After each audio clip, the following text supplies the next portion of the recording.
Chapter 1 of A Little Princess by Frances Hodgson Burnett. Sarah. Once, on a dark winter's day, when the yellow fog hung so thick and heavy in the streets of London that the lamps were lighted and the shop windows blazed with gas as they do at night, an odd-looking little girl sat in a cab with her father, and was driven rather slowly through the big thoroughfares. She sat with her feet tucked under her, and leaned against her father, who held her in his arm, as she stared out of the window at the passing people, with a queer old-fashioned thoughtfulness in her big eyes. She was such a little girl that one did not expect to see such a look on her small face. It would have been an old look for a child of 12, and Sarah Crewe was only 7. The fact was, however, that she was always dreaming and thinking odd things, and she could not herself remember any time when she had not been thinking things about grown-up people in the world they belonged to. She felt as if she had lived a long, long time. At this moment she was remembering the voyage she had just made from Bombay with her father, Captain Crewe. She was thinking of the big ship, of the lascars passing silently to and fro on it, of the children playing about on the hot deck, and of some of the young officers' wives who used to try to make her talk to them and laugh at the things she said. Principally, she was thinking of what a queer thing it was that at one time one was in India in the blazing sun, and then in the middle of the ocean, and then driving in a strange vehicle through strange streets where the day was as dark as the night. She found this so puzzling that she moved closer to her father. "Papa," she said in a low, mysterious little voice, which was almost a whisper. "Papa." "What is it, darling?" Captain Crewe answered, holding her closer and looking down into her face. "What is Sarah thinking of?" "Is this the place?" Sarah whispered, cuddling still closer to him. "Is it, papa?" "Yes, little Sarah, it is. We have reached it at last." And though she was only 7 years old, she knew that he felt sad when he said it. It seemed to her many years since he had begun to prepare her mind for the place, as she always called it. Her mother had died when she was born, so she had never known or missed her. Her young, handsome, rich, petting father seemed to be the only relation she had in the world. They had always played together and been fond of each other. She only knew he was rich because she had heard people say so when they thought she was not listening, and she had also heard them say that when she grew up she would be rich too. She did not know all that being rich meant. She had always lived in a beautiful bungalow, and had been used to seeing many servants who made salams to her and called her Missy Sahib, and gave her her own way in everything. She had had toys and pets and an ayah who worshipped her, and she had gradually learned that people who were rich had these things. That, however, was all she knew about it. During her short life only one thing had troubled her, and that thing was the place she was to be taken to some day. The climate of India was very bad for children, and as soon as possible they were sent away from it, generally to England and to school. She had seen other children go away, and had heard their fathers and mothers talk about the letters they received from them. She had known that she would be obliged to go also, and though sometimes her father's stories of the voyage and the new country had attracted her, she had been troubled by the thought that he could not stay with her. "Couldn't you go to that place with me, papa?" she had asked when she was 5 years old. "Couldn't you go to school too? I would help you with your lessons." "But you will not have to stay for a very long time, little Sarah," he had always said.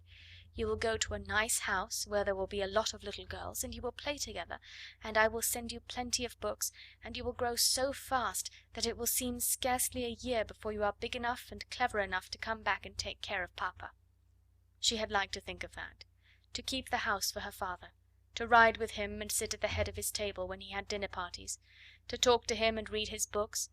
That would be what she would like most in the world, and if one must go away to the place in England to attain it, she must make up her mind to go. She did not care very much for other little girls, but if she had plenty of books she could console herself. She liked books more than anything else, and was, in fact, always inventing stories of beautiful things and telling them to herself. Sometimes she had told them to her father, and he had liked them as much as she did. "Well, papa," she said softly, "if we are here, I suppose we must be resigned." He laughed at her old-fashioned speech and kissed her. He was really not at all resigned himself, though he knew he must keep that a secret. His quaint little Sarah had been a great companion to him, and he felt he would be a lonely fellow when, on his return to India, he went into his bungalow knowing he need not expect to see the small figure in its white frock come forward to meet him. so he held her very closely in his arms as the cab rolled into the big, dull square in which stood the house which was their destination. It was a big, dull brick house, exactly like all the others in its row, but that on the front door there shone a brass plate on which was engraved in black letters: Miss Minchin, Select Seminary for Young Ladies. "Here we are, Sarah," said Captain Crewe, making his voice sound as cheerful as possible. Then he lifted her out of the cab, and they mounted the steps and rang the bell. Sarah often thought afterward that the house was somehow exactly like Miss Minchin. It was respectable and well furnished, but everything in it was ugly, and the very armchairs seemed to have hard bones in them. In the hall everything was hard and polished, even the red cheeks of the moon face on the tall clock in the corner had a severe varnished look.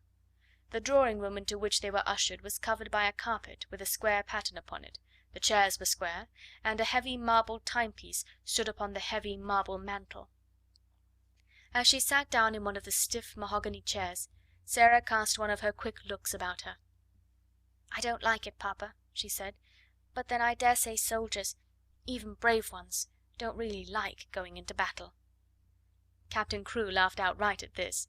He was young and full of fun, and he never tired of hearing Sarah's queer speeches. "Oh, little Sarah," he said, "what shall I do when I have no one to say solemn things to me? No one else is as solemn as you are." "But why do solemn things make you laugh so?" inquired Sarah. "Because you are such fun when you say them," he answered, laughing still more.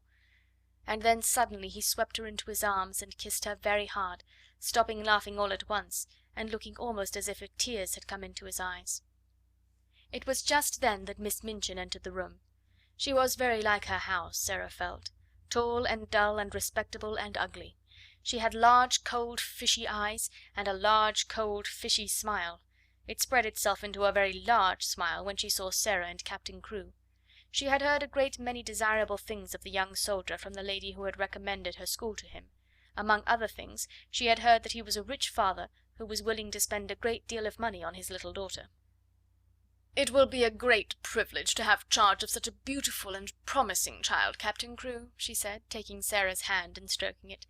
"Lady Meredith has told me of her unusual cleverness. A clever child is a great treasure in an establishment like mine." Sarah stood quietly, with her eyes fixed upon Miss Minchin's face. She was thinking something odd as usual. "Why does she say I'm a beautiful child?" she was thinking. "I'm not beautiful at all. Colonel Granger's little girl, Isabel, is beautiful. She has dimples and rose-coloured cheeks, and long hair the colour of gold. I have short black hair and green eyes, besides which I am a thin child and not fair in the least. I am one of the ugliest children I ever saw. She is beginning by telling a story." She was mistaken, however, in thinking she was an ugly child. She was not in the least like Isabel Grange, who had been the beauty of the regiment, but she had an odd charm of her own. She was a slim, supple creature, rather tall for her age, and had an intense, attractive little face. Her hair was heavy and quite black, and only curled at the tips. Her eyes were greenish grey, it is true, but they were big, wonderful eyes, with long black lashes, and though she herself did not like the colour of them, many other people did. Still, she was very firm in her belief that she was an ugly little girl, and she was not at all elated by Miss Minchin's flattery. "I should be telling a story if I said she was beautiful," she thought, "and I should know I was telling a story. I believe I am as ugly as she is, in my way. What did she say that for?" After she had known Miss Minchin longer, she learned why she had said it. She discovered that she said the same thing to each papa and mamma who brought a child to her school. Sarah stood near her father and listened while he and Miss Minchin talked. She had been brought to the seminary because Lady Meredith's two little girls had been educated there, and Captain Crewe had a great respect for Lady Meredith's experience. Sarah was to be what was known as a parlour boarder, and she was to enjoy even greater privileges than parlour boarders usually did. She was to have a pretty bedroom and sitting room of her own. She was to have a pony and a carriage, and a maid to take the place of the ayah who had been her nurse in India. "I am not in the least anxious about her education," Captain Crewe said with his gay laugh, as he held Sarah's hand and patted it. "The difficulty will be to keep her from learning too fast too much. She is always sitting with her little nose burrowing into books. She doesn't read them, Miss Minchin, she gobbles them up as if she were a little wolf instead of a little girl. She is always starving for new books to gobble, and she wants grown-up books, great big fat ones, French and German as well as English. History and biography, poets, and all sorts of things. Drag her away from her books when she reads too much. Make her ride her pony in the Row, or go out and buy a new doll. She ought to play more with dolls." "Papa," said Sarah, "you see, if I went out and bought a new doll every few days, I should have more than I could be fond of. Dolls ought to be intimate friends. Emily is going to be my intimate friend." Captain Crewe looked at Miss Minchin, and Miss Minchin looked at Captain Crewe.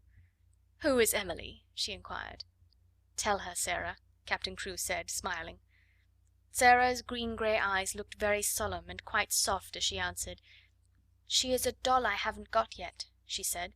"She is a doll Papa is going to buy for me. We are going out together to find her. I have called her Emily.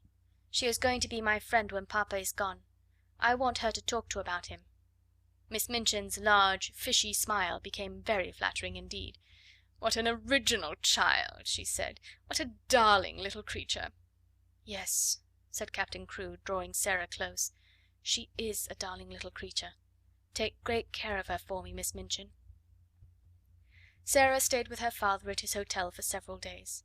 In fact, she remained with him until he sailed away again to India. They went out and visited many big shops together, and bought a great many things. They bought, indeed, a great many more things than Sarah needed. But Captain Crewe was a rash, innocent young man, and wanted his little girl to have everything she admired, and everything he admired himself, so between them they collected a wardrobe much too grand for a child of 7. There were velvet dresses trimmed with costly furs, and lace dresses, and embroidered ones, and hats with great soft ostrich feathers, and ermine coats and muffs, and boxes of tiny gloves and handkerchiefs, and silk stockings in such abundant supplies that the polite young women behind the counters whispered to each other that the odd little girl with big solemn eyes must be at least some foreign princess, perhaps the little daughter of an Indian Rajah. And at last they found Emily, but they went to a number of toy shops and looked at a great many dolls before they discovered her. "I want her to look as if she wasn't a doll really," Sarah said. "I want her to look as if she listens when I talk to her. The trouble with dolls, Papa," and she put her head on one side and reflected as she said it, "the trouble with dolls is that they never seem to hear." So they looked at big ones and little ones, at dolls with black eyes and dolls with blue, at dolls with brown curls and dolls with golden braids, dolls dressed and dolls undressed. "You see," Sarah said, when they were examining one who had no clothes, "if, when I find her, she has no frocks, we can take her to a dressmaker and have her things made to fit. They will fit better if they are tried on." After a number of disappointments they decided to walk and look in at the shop windows and let the cab follow them. They had passed 2 or 3 places without even going in, when, as they were approaching a shop which was really not a very large one, Sarah suddenly started and clutched her father's arm. "Oh, Papa!" she cried, "there is Emily!" A flush had risen to her face, and there was an expression in her green-grey eyes as if she had just recognized someone she was intimate with and fond of. "She is actually waiting there for us," she said. "Let us go in to her." "Dear me," said Captain Crewe, "I feel as if we ought to have someone to introduce us." "You must introduce me, and I will introduce you," said Sarah. "But I knew her the minute I saw her, so perhaps she knew me too." Perhaps she had known her. She had certainly a very intelligent expression in her eyes when Sarah took her in her arms. She was a large doll, but not too large to carry about easily. She had naturally curling golden brown hair, which hung like a mantle about her, and her eyes were a deep, clear grey blue, with soft, thick eyelashes, which were real eyelashes, and not mere painted lines. "Of course," said Sarah, looking into her face as she held her on her knee. "Of course, Papa, this is Emily." So Emily was bought and actually taken to a children's outfitter's shop and measured for a wardrobe as grand as Sarah's own. She had lace frocks too, and velvet and muslin ones, and hats and coats, and beautiful lace-trimmed underclothes, and gloves and handkerchiefs and furs. "I should like her always to look as if she was a child with a good mother," said Sarah. "I'm her mother, though I'm going to make a companion of her." Captain Crewe would really have enjoyed the shopping tremendously, but that a sad thought kept tugging at his heart. This all meant that he was going to be separated from his beloved, quaint little comrade. He got out of his bed in the middle of that night, and went and stood looking down at Sarah, who lay asleep with Emily in her arms. Her black hair was spread out on the pillow, and Emily's golden brown hair mingled with it. Both of them had lace ruffled nightgowns, and both had long eyelashes which lay and curled up on their cheeks. Emily looked so like a real child that Captain Crewe felt glad she was there. He drew a big sigh and pulled his moustache with a boyish expression. "Hey ho, little Sarah," he said to himself. "I don't believe you know how much your daddy will miss you." The next day he took her to Miss Minchin's and left her there. He was to sail away the next morning. He explained to Miss Minchin that his solicitors, Messrs. Barrow and Skipworth, had charge of his affairs in England, and would give her any advice she wanted, and that they would pay the bill she sent him for Sarah's expenses. He would write to Sarah twice a week, and she was to be given every pleasure she asked for. "She is a sensible little thing, and she never wants anything it isn't safe to give her," he said. Then he went with Sarah into a little sitting room, and they bade each other good bye. Sarah sat on his knee and held the lapels of his coat in her small hands, and looked long and hard at his face. "Are you learning me by heart, little Sarah?" he said, stroking her hair. "No," she answered. "I know you by heart. You are inside my heart." And they put their arms round each other and kissed as if they would never let each other go. When the cab drove away from the door, Sarah was sitting on the floor of her sitting room, with her hands under her chin, and her eyes following it until it had turned the corner of the square. Emily was sitting by her, and she looked after it too. When Miss Minchin sent her sister, Miss Amelia, to see what the child was doing, she found she could not open the door. "I have locked it," said a queer, polite little voice from inside. "I want to be quite by myself, if you please."